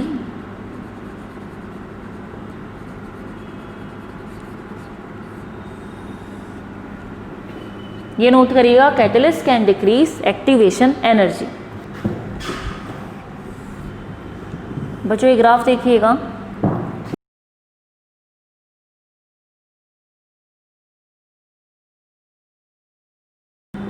ये देखिए बच्चों, रिएक्शन देखते चलिएगा मेरे साथ। हमने यहाँ पे क्या बोला फोर्थ पॉइंट में, catalyst can decrease activation energy. Catalyst जो होता है वो एक्टिवेशन एनर्जी को क्या कर सकता है, डिक्रीज कर सकता है। इसको समझने के लिए देखिएगा आप, यहाँ पे हमने क्या बोला, एक रिएक्शन आप लोगों ने करवाई, सेम वही हाइड्रोजन पेरोक्साइड टूट गया वाटर मॉलिक्यूल और ऑक्सीजन में, ठीक है। अब यही रिएक्शन जब अपन यहाँ पे देखते हैं, ये तो क्या थी, विदाउट कैटलिस्ट। अब यहाँ पे कैटलिस्ट हमने आयोडीन ले लिया, आयोडीन कैटलिस्ट की प्रेजेंस में ये रिएक्शन फास्ट हो गई, आपको वाटर का मोल मिला और हाफ ऑक्सीजन, सिंगल ऑक्सीजन मिल गई। अब ये रिएक्शन स्लो थी, ये रिएक्शन फास्ट हो गई, लेकिन अपन ने यहाँ पे क्या पढ़ा है, catalyst can decrease activation energy. Catalyst activation energy molecule की डिक्रीज कर देता है। कैसे करता है बच्चों, देखिएगा ग्राफ में हम लोग क्या बताते हैं, यहाँ पे रिएक्टेंट है आपका, ये रिएक्टेंट की क्या होगी, आपकी एक्टिवेशन एनर्जी, जो कि क्या करेगा, प्रोडक्ट में कन्वर्ट हो जाएगा। बच्चों ध्यान से समझिएगा इस चीज़ को, मैं आपको बता रही हूँ ये ग्राफ, ये देखिए 76 किलो जूल, ये है आपकी कितनी एक्टिवेशन एनर्जी।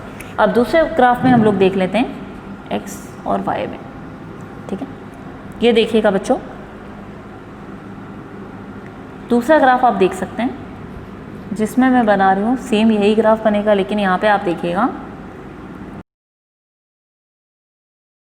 ग्राफ नोट करते चलिएगा मेरे साथ ही। ये देखिए, क्या आपको ग्राफ में कुछ डिफरेंस दिखा? क्या बच्चों ग्राफ में डिफरेंस दिखा? ये चीज़ समझ में आई? ये चीज़ समझ में आई बच्चों? यहाँ पे देखिएगा, हमने यहाँ पे क्या बताया, अपन ने बताया हाइड्रोजन पेरोक्साइड की रिएक्शन करवाई अपन ने, तो आपको वाटर मोल मिला, ऑक्सीजन मिली, लेकिन विदाउट कैटलिस्ट रिएक्शन है, तो इसका मतलब ये बहुत स्लो चलेगी।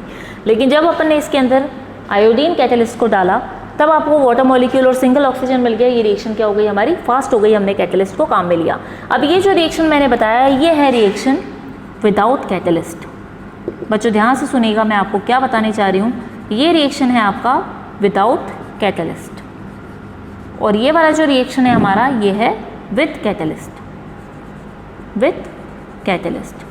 अब हमने हमारा पॉइंट क्या लिखा है बच्चों, पॉइंट को ध्यान से सुनिए, catalyst can decrease activation energy. अब एक्टिवेशन एनर्जी क्या होती है, हमें पता है जब मॉलिक्यूल, रिएक्टेंट के मॉलिक्यूल क्या होते हैं, एक्टिव होते हैं, एक्टिव होने के बाद वो प्रोडक्ट में कन्वर्ट हो जाते हैं। तो जितनी अमाउंट ऑफ एनर्जी की रिक्वायरमेंट होती है जिससे कि रिएक्टेंट प्रोडक्ट में बदल सके, उसे हम क्या कहते हैं, एक्टिवेशन एनर्जी कहते हैं। अब यहाँ पे क्या बात कर रहे हैं हम लोग, कैटेलिस्ट जो है वो कैटेलिस्ट क्या करता है, एक्टिवेशन एनर्जी को कम कर देता है, कम कर सकता है। कैसे कम कर सकता है, एग्जाम्पल समझा हम लोगों ने। एक रिएक्शन हमने देखा विदाउट कैटेलिस्ट, जैसे कि ये वाला रिएक्शन में क्या हुआ, आपका रिएक्टेंट था, रिएक्टेंट क्या था आपका H2O2, जिसने क्या बना दिया, प्रोडक्ट यहाँ पे बना दिया H2O प्लस हाफ O2। ये बच्चों क्या है, आपका प्रोडक्ट है। तो आप देखिए रिएक्टेंट से प्रोडक्ट में कन्वर्ट हुआ, तो ये बीच वाला जो एरिया है, मतलब कितना बैरियर उसको क्रॉस करना पड़ा। ये जो बैरियर बच्चों इसने ग्राफ में क्रॉस किया है वो क्या है, आपका एक्टिवेशन एनर्जी का बैरियर है। मतलब रिएक्टेंट जो था उसने इतना अमाउंट ऑफ एनर्जी को एब्जॉर्ब किया, उसके बाद जाके आपको क्या दे दिया, प्रोडक्ट दे दिया। तो आप खुद देख सकते हो कितना अमाउंट लगा, यहाँ पे 76 किलो जूल एनर्जी की रिक्वायरमेंट हो गई। बात समझ में आई बच्चों, कितना अमाउंट ऑफ एनर्जी लग गया, 76 kilo joule amount of energy की रिक्वायरमेंट हुई, जिससे रिएक्टेंट प्रोडक्ट में बदल सके। जब तक आपको रिएक्टेंट को इतनी अमाउंट ऑफ एनर्जी दोगे तब जाके वो प्रोडक्ट में कन्वर्ट हो जाएगा। एक्टिवेशन एनर्जी, ताकि रिएक्टेंट के मॉलिक्यूल एक्टिव हो, एक्टिव होने के बाद वो आपस में क्या होंगे, बॉन्ड बनेंगे, टूटेंगे, ठीक है। उसके बाद क्या करेंगे, ये प्रोडक्ट में कन्वर्ट हो जाएंगे। ये बात समझ में आई। लेकिन अगर हम यहाँ पे कैटेलिस्ट काम में ले लेते हैं तो इसका मतलब क्या हुआ, रिएक्टेंट से वही प्रोडक्ट बनेगा, लेकिन यहाँ पे अमाउंट ऑफ एनर्जी की रिक्वायरमेंट कम हो गई। अब जो ग्राफ 76 पे जा रहा था, वो दूसरा ग्राफ आप आराम से देख सकते हो, वो आपको 57 पे मिल रहा है। अगर अपन एक ग्राफ में इसको बताते हैं तो एक ग्राफ में भी हम लोग बना के बता सकते हैं, ये आपका रिएक्टेंट हो गया। अगर फर्स्ट अपन लेते हैं विदाउट कैटेलिस्ट, तो ये प्रोडक्ट यहाँ पे आ रहा है 76 पे। लेकिन अगर आप क्या करते हो, कैटेलिस्ट डाल देते हो बच्चों, तो यहाँ पे आपका ये आ गया 57 पे। बात समझ में आई, ये चीज़ समझ में आई। मैंने क्या लिखा है यहाँ पे, 76 किलो जूल एनर्जी कब लग रही है, जब कैटेलिस्ट हम काम में नहीं ले रहे हैं। लेकिन जैसे ही हम कैटेलिस्ट डाल देते हैं तो हमारी एक्टिवेशन एनर्जी मॉलिक्यूल्स की कम हो जाती है। वो कम एक्टिवेशन एनर्जी पे क्या होता है, प्रोडक्ट में कन्वर्ट हो जाता है। यहाँ पे जो आपको मिल जाएगा लास्ट में, आपको प्रोडक्ट मिल जाएगा। Is that clear to everyone? बच्चों समझ में आ गया अच्छे से क्या कहा हम लोगों ने? हमने कहा यहाँ पे कैटेलिस्ट जो है वो एक्टिवेशन एनर्जी को डिक्रीज कर सकता है। कैसे करता है उसको समझने के लिए हमने ग्राफ देख लिया कि रिएक्टेंट से प्रोडक्ट जब बनेगा तो उसको इतना बैरियर क्रॉस करना पड़ता है एनर्जी का, जो कि 76 किलो जूल है विदाउट कैटेलिस्ट। लेकिन अगर आप कैटेलिस्ट डाल देते हो तो कैटेलिस्ट की क्या आदत है, रेट ऑफ रिएक्शन को बढ़ाएगा। रेट ऑफ रिएक्शन को बढ़ाएगा तो ये ग्राफ क्या हो जाएगा, छोटा हो जाएगा। इसका मतलब रिएक्टेंट को इतना बैरियर क्रॉस नहीं करना पड़ेगा, अमाउंट ऑफ एनर्जी उसको कम चाहिए होगी, तो इतनी कम में भी वो प्रोडक्ट में कन्वर्ट हो जाएगा। इसका मतलब कैटेलिस्ट जो होता है वो क्या करता है, एक्टिवेशन एनर्जी को कम करके प्रोडक्ट बनाने में हेल्प करता है, प्रोडक्ट आसानी से मिल जाता है। Is that clear to everyone? समझ में आया बच्चों क्या कहा मैंने यहाँ पे? कैटेलिस्ट जो है वो आपकी एक्टिवेशन एनर्जी को कम कर सकता है। रिएक्टेंट जो है, रिएक्टेंट इजीली आपका प्रोडक्ट में कन्वर्ट हो सकता है। पहले उसको बैरियर ज़्यादा क्रॉस करना पड़ रहा था क्योंकि कैटेलिस्ट नहीं था, तो यहाँ पे अमाउंट ऑफ एनर्जी ज़्यादा थी। कौन सी amount of energy? Activation energy यहाँ पे ज़्यादा थी। इसको अपन एक्टिवेशन एनर्जी वाला बैरियर कहते हैं, AE। एक्टिवेशन एनर्जी ज़्यादा थी, लेकिन इस वाले में जैसे ही कैटेलिस्ट आपने काम में ले लिया तो एक्टिवेशन एनर्जी वाला बैरियर छोटा हो गया, मतलब कम अमाउंट ऑफ एनर्जी में भी वो प्रोडक्ट में आसानी से कन्वर्ट हो पा रहा है। इसका मतलब क्या करता है, कैटेलिस्ट जो है एक्टिवेशन एनर्जी को कम कर देता है और रिएक्टेंट से प्रोडक्ट हमें इजीली मिल जाता है। इज दैट क्लियर बच्चों? समझ में आया अच्छे से कि हमने क्या बोले हैं? 4 कैरेक्टरिस्टिक हम लोगों ने देख लिए। अब और नेक्स्ट 2 देख लेते हैं कि what are the general characteristic of catalyst.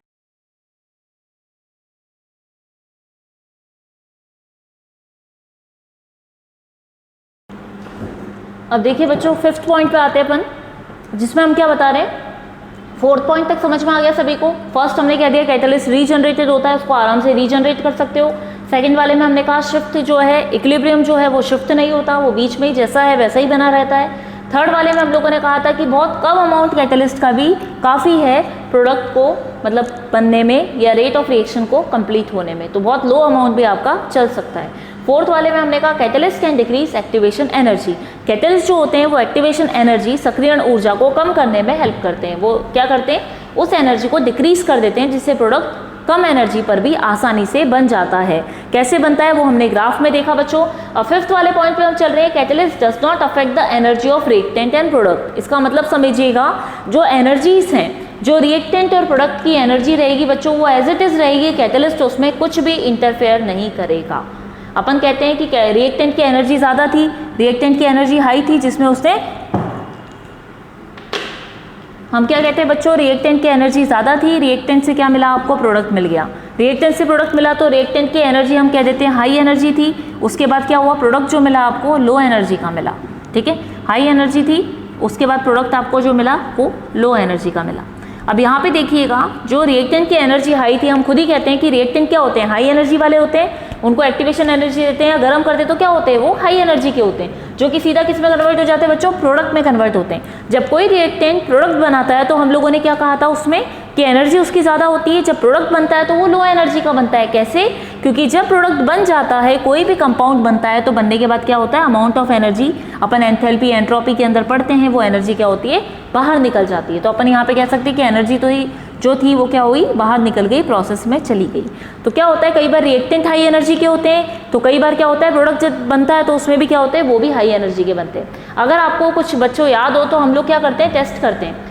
Practical करे होंगे सभी बच्चों ने 11th क्लास में, नहीं भी करे हो तो आपको पता होना चाहिए कि कुछ टेस्ट किए जाते हैं जिसमें हम जब केमिकल ऐड करते हैं तो कुछ प्रोसेसेस के अंदर क्या होते हैं, आप टेस्ट ट्यूब लेते हो बच्चों।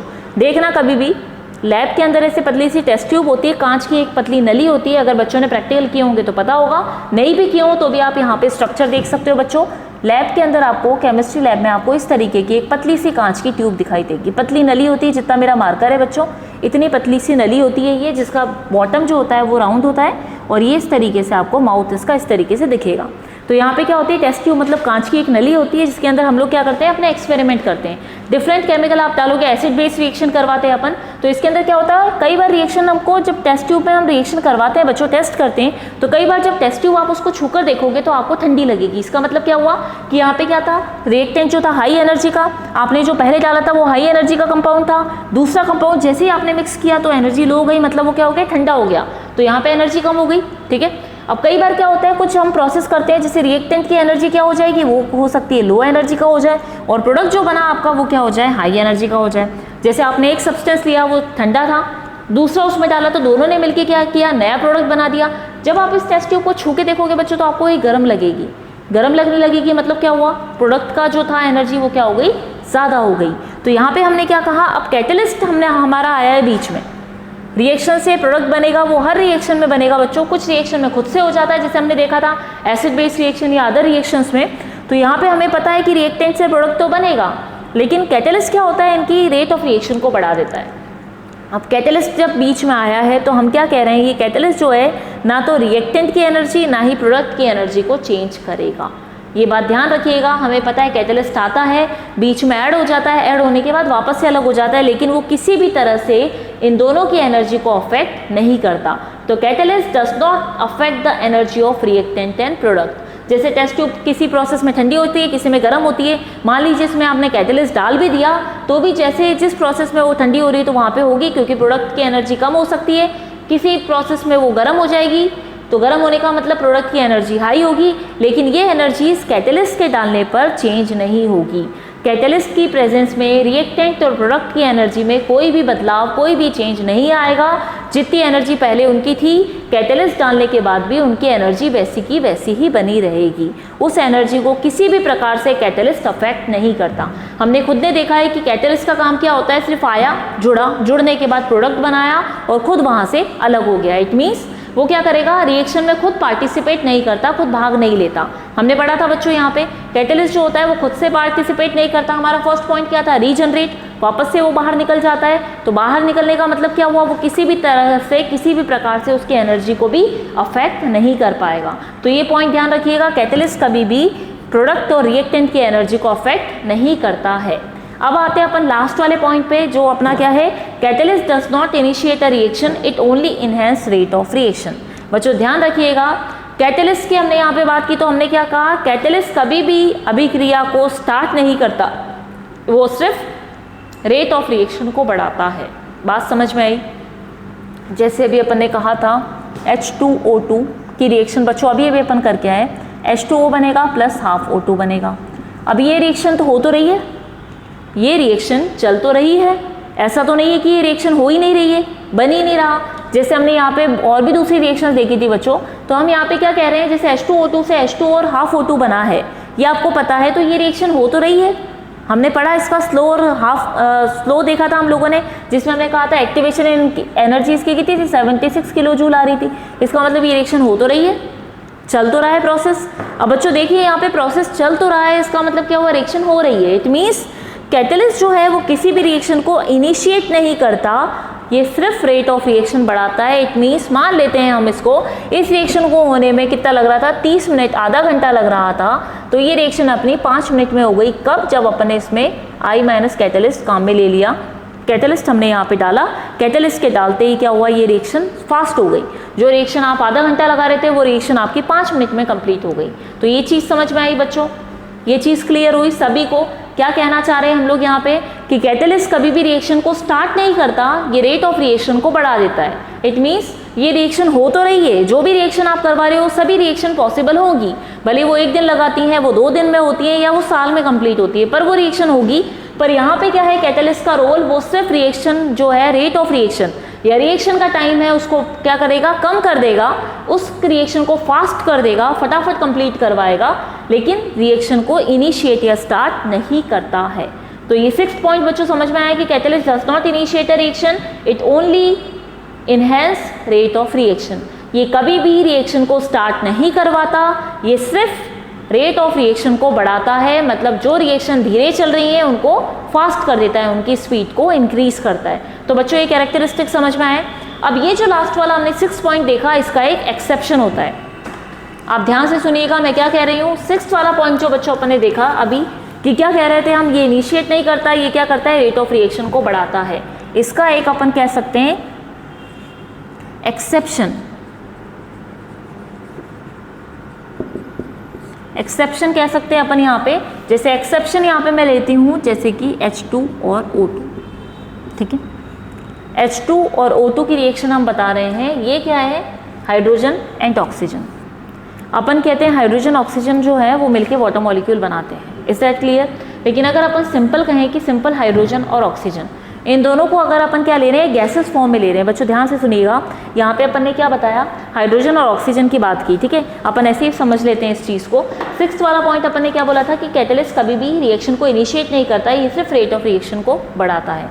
लेकिन यहाँ पे अगर अपन बात करते हैं हाइड्रोजन और ऑक्सीजन गैस, हाइड्रोजन और ऑक्सीजन गैस को अगर आप साथ में लेते हो और इन दोनों गैसेस को हम लोग रखते हैं साथ में भी, तो भी इनके बीच में कोई रिएक्शन नहीं होगी।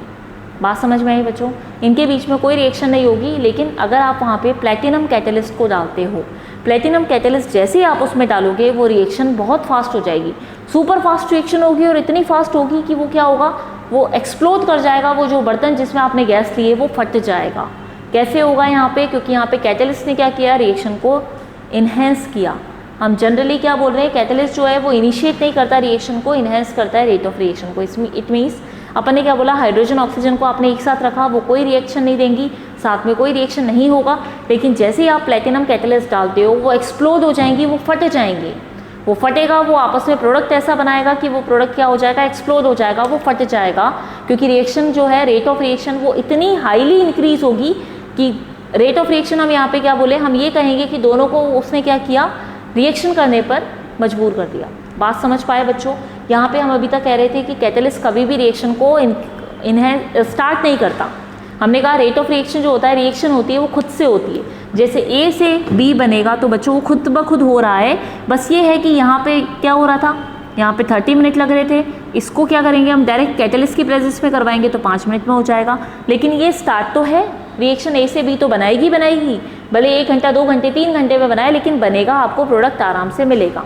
लेकिन यहाँ पे हम क्या कह रहे थे, एक्सेप्शन ऐसा है जिसमें हाइड्रोजन ऑक्सीजन खुद से रिएक्ट नहीं करते, लेकिन अगर आप प्लैटिनम कैटलिस्ट डाल देते हो तो वो इतने रिएक्टिव हो जाते हैं, उसकी वजह से ही एक अपन ने बच्चों देखा है, आप लोगों ने जब भी आप साइंस पढ़ते हो तो साइंस में कुछ चीज़ें ऐसी हैं जो कि एक्सेप्शन होती हैं, एक्सेप्शनल केसेस हैं जिसमें अपन क्या कहते हैं कि ये रूल्स को फॉलो नहीं करते। तो यहाँ पे हाइड्रोजन ऑक्सीजन का एक जो मैंने एग्जांपल दिया आपको, वो एक तरह से आप ये कह सकते हो ये रूल को फॉलो नहीं करते। रूल हमारा कहता है जो सब पे एप्लीकेबल है कि कैटलिस्ट कभी भी रिएक्शन नहीं बढ़ाएगा, वो क्या करेगा, सिर्फ रेट ऑफ रिएक्शन को बढ़ाएगा, कभी भी रिएक्शन स्टार्ट नहीं करेगा, चालू नहीं होगी, इसकी वजह से रिएक्शन नहीं होगी, रिएक्शन खुद ब खुद होती रहती है। इज दैट क्लियर बच्चों। अब अपन ने लेकिन यहाँ पे एक एग्जांपल ऐसा देखा कि हाइड्रोजन ऑक्सीजन को अगर अपन एक साथ रख दें, उनके बीच में कोई रिएक्शन नहीं होगी जब तक कि उसमें प्लैटिनम कैटलिस्ट ना डाला जाए। और प्लैटिनम कैटलिस्ट डालने के बाद भी वो रिएक्शन इतनी बढ़ जाएगी, इतनी ज़्यादा मात्रा में होगी, इतना ज़्यादा होगा उसका एक्सटेंट कि वो आगे चल के फट जाएगा। वो जो भी बीकर या इंस्ट्रूमेंट आप लेते हो उसका एक्सप्लोजन हो जाएगा, वो फटने लगेगा। तो ये बात ध्यान रखिएगा, एक्सेप्शन है यहाँ पे हाइड्रोजन और ऑक्सीजन का रिएक्शन कि वो खुद से इनिशिएट नहीं करते, रिएक्शन चालू ही नहीं होता उनका, वो ऐसे कैसे ही पड़े रहते हैं जब तक कि उसमें प्लेटिनम कैटेलिस्ट ना डाला जाए। अगर आप कैटेलिस्ट नहीं डालते, वो सालों साल जैसे हाइड्रोजन ऑक्सीजन है वो ऐसे कैसे ही पड़े रह जाएंगे, उनमें कोई भी अभिक्रिया कोई भी रिएक्शन बच्चों नहीं होगी। लेकिन वहाँ पे जब अपन कहते हैं प्लेटिनम कैटेलिस्ट आपने डाल दिया, कैटेलिस्ट के डालते ही उनके बीच में इतना हाईली रिएक्टिव हो जाएंगे वो कि उसके बाद जो प्रोडक्ट होगा वो बचेगा नहीं, वो एक्सप्लोड हो जाएगा, फट जाएगा। Is that clear? समझ में आया बच्चों? कैरेक्टरिस्टिक समझ में आया क्या होते हैं? आज हमने क्या डिस्कस किए? जनरल कैरेक्टरिस्टिक ऑफ कैटेलिस्ट, जिसमें हमने बोला कैटेलिस्ट रीजनरेटेड होता है, कैटेलिस्ट को फिर से बना सकते हो। सेकंड पॉइंट हमने क्या बोला? कैटेलिस्ट जो है वो इक्विलिब्रियम को शिफ्ट नहीं करता है, इसका मतलब रेट ऑफ रिएक्शन जैसे पहले चल रहा था, फॉरवर्ड रिएक्शन का जो रेट ऑफ रिएक्शन था वही बैकवर्ड रिएक्शन का भी रेट ऑफ रिएक्शन सेम रहेगा, वो चेंज नहीं होगा। थर्ड हमने कहा extremely low amount of catalyst can increase rate of reaction, इसका मतलब अपन कह रहे हैं कम से कम अमाउंट भी अपन किसका लेंगे? कैटेलिस्ट का लेंगे, तो भी आपका प्रोडक्ट आपको आसानी से मिल जाएगा। फोर्थ वाले में हमने कहा catalyst can decrease activation energy, catalyst जो होता है वो एक्टिवेशन एनर्जी को, सक्रियण ऊर्जा को कम कर देता है, उसको क्या करता है? डिक्रीज करता है, ताकि हमको प्रोडक्ट जो है वो कम ऊर्जा पर भी मिल जाए। तो कैटेलिस्ट अगर आप डाल देते हो तो एक्टिवेशन एनर्जी की ज़्यादा रिक्वायरमेंट नहीं है। एक्टिवेशन एनर्जी की हमें ज़्यादा कब चाहिए होगी? जब आपके पास कैटेलिस्ट नहीं होगा। फिफ्थ वाला पॉइंट हमने क्या बोला? Catalyst does not affect the energy of reactant and product. It means reactant और प्रोडक्ट की जो एनर्जी है, जो उनकी कुछ एनर्जी उनके पास है, वो एनर्जी को किसी भी प्रकार से कैटेलिस्ट अफेक्ट नहीं करेगा। कैटेलिस्ट डालने के बाद भी रिएक्टेंट की एनर्जी है जो वही बनी रहेगी, प्रोडक्ट की जो एनर्जी है वो भी वैसी ही रहेगी। कैटेलिस्ट उन एनर्जी को क्या करते हैं, अपन कहेंगे एक तरह से परेशान नहीं करता, छेड़ता नहीं है, जैसी एनर्जी है वैसी बनी रहती है। कैटेलिस्ट का सिर्फ रोल आया, रेट ऑफ रिएक्शन को बढ़ाया और खुद वहाँ से वापस चला गया। और लास्ट वाला हमने बोला कैटेलिस्ट कभी भी किसी भी अभिक्रिया को चालू नहीं करता, स्टार्ट नहीं करता, वो सिर्फ रेट ऑफ रिएक्शन की स्पीड को बढ़ाता है। इट मीन्स रिएक्शन जो हो रही है वो स्लो हो रही है तो उसको फास्ट कर देगा, लेकिन किसी भी तरह से कोई भी रिएक्शन को चालू नहीं करता, स्टार्ट नहीं करता। लेकिन एक एक्सेप्शन अपन ने हाइड्रोजन ऑक्सीजन का देखा, जिसमें वो खुद से रिएक्शन कभी नहीं होगी, सालों में नहीं होगी, लेकिन प्लेटिनम कैटेलिस्ट के डालते तुरंत हो जाएगी, फटाफट हो जाएगी, एक्सप्लोजन वाली रिएक्शन हो जाएगी। इज दैट क्लियर बच्चों? समझ में आ गया? हमने एक्सेप्शन भी देख लिया, हमने कुछ कैरेक्टरिस्टिक देख लिए। तो यहाँ पे थे आपने कुछ जनरल कैरेक्टरिस्टिक। कैटेलिस्ट हमने समझा, व्हाट इज कैटेलिस्ट? ऐसा पदार्थ जो रेट ऑफ रिएक्शन को बढ़ा दे। दो प्रकार के देख लिए, होमोजीनस होता है, हेट्रोजीनस होता है। बेसिक डिफरेंस देख लिया उनके बीच में कि क्या क्या होता है, बेसिक डिफरेंस क्या, कैसे काम करेगा, कहाँ पे होमोजीनस कैटेलिस्ट काम में लोगे, कहाँ पे हेट्रोजीनस कैटेलिस्ट काम में लोगे। उसके बाद आज हम लोगों ने जनरल कैरेक्टरिस्टिक पढ़ लिए कैटेलिस्ट के, कैटेलिस्ट की क्या प्रॉपर्टीज होती है, किस तरीके से काम में आता है, वो हमने आज देख लिया। आई होप अब बच्चों आपको अच्छे से समझ में आ गया होगा कि व्हाट इज कैटेलिस्ट, एक्चुअल में कैटेलिस्ट होता क्या है और कैटेलिस्ट की क्या प्रॉपर्टीज होती है जिसके बेस पर वो रिएक्शन को इजीली कर पाता है, वो किस तरह से किन रिएक्शन में सूटेबल होता है, वो हमने आज यहाँ पे अच्छे से समझ लिया। अब हम अपने नेक्स्ट लेक्चर में चलेंगे एंजाइम के बारे में। अभी तक जो अपन बीच में थोड़ा बहुत स्टार्ट करे थे बच्चों कि एंजाइम होता क्या है, तो मैंने आपको बताया कोई ऐसा बायोलॉजिकल मॉलिक्यूल, या आपको कह सकते हो बायोमॉलिक्यूल होता है एक तरह का, ऐसा मॉलिक्यूल है जो हमारी बॉडी में पाया जाता है, लिविंग ऑर्गेनिज्म में मिलेगा आपको कैटेलिस्ट। कैटेलिस्ट एक तरह का कैटेलिस्ट ही कहोगे। एंजाइम क्या है? कैटेलिस्ट ही है जो हमारी बॉडी के अंदर जो रिएक्शंस होती हैं, खाने का पचना, ऑक्सीडेशन वगैरह, वो सभी रिएक्शंस को किस तरीके से इन्हेंस करता है, कैसे बढ़ाता है, कौन कौन से एंजाइम काम में लिए जाते हैं, वो हम लोग वहाँ पे अच्छे से डिस्कस करेंगे। तो in next class we will study about the enzymes, what is enzyme, what are the types of enzyme and what are the mechanism of enzyme, enzymic activities. Enzymic activity कैसे होती है, कैसे उसका मैकेनिज्म होता है, वो सारी चीज़ें हम लोग अपने नेक्स्ट लेक्चर में डिस्कस करेंगे। Is that clear student? आज का आपको आई होप समझ में आ गया होगा। फिर भी अगर आपको कोई डाउट होता है, कोई चीज़ नहीं समझ में आई है, या कोई भी क्वेश्चन आपके मन में आता है, कोई क्वेरी होती है, तो आप उसको डाउट सेक्शन में ईजिली पूछ सकते हो। उसके बाद भी नहीं समझ में आया बच्चों, आप अपना डाउट वहाँ पर डाल सकते हो, क्वेश्चन कर सकते हो, आपको आंसर कर दिया जाएगा। Is that clear? समझ में आ गया सभी बच्चों को? Thank you class, thank you students.